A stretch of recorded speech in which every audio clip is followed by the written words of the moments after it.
So you bought a short-term rental. Congratulations. You are now also secretly in the cleaning business, whether you like it or not. The moment a guest checks out, the clock starts ticking, and if nobody shows up with a mop, your 5-star dream turns into a 1-star nightmare faster than you can say, "There's hair on the soap." Let's talk about where to actually find cleaners, because posting on Craigslist and hoping for the best is basically a plot from a horror movie. The smartest move is starting with local Facebook groups for your city or neighborhood, because other hosts have already done the trial and error so you don't have to bleed for it.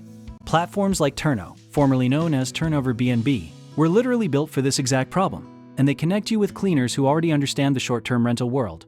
Think of it like a dating app, except instead of love, you are looking for someone who genuinely cares about pillow symmetry. Your local Airbnb host community is criminally underrated as a resource, and a 2-minute conversation at a meetup can get you a cleaner referral that saves you 6 months of headaches. Word of mouth from a trusted host is basically the Yelp review you can actually believe.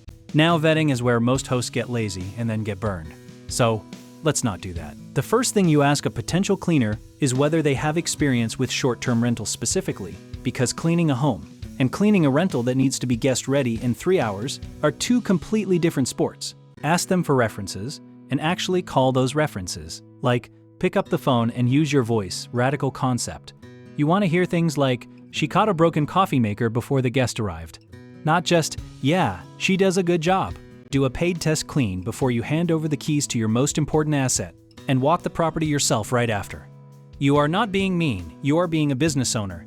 And there is a very important difference between those two things. Create a detailed cleaning checklist and share it before the test clean, not after, because you cannot grade someone on a test they never studied for. Cover everything from resetting the thermostat to checking under the couch for the mysterious sock that every guest apparently leaves behind.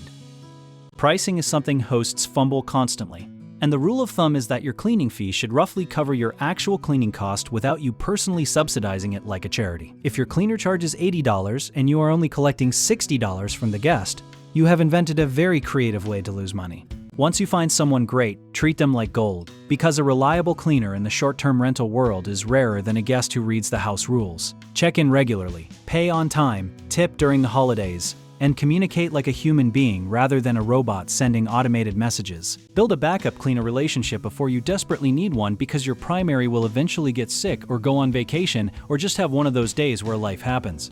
Having zero backup is like driving without a spare tire and then acting shocked when you are stranded on the side of the road.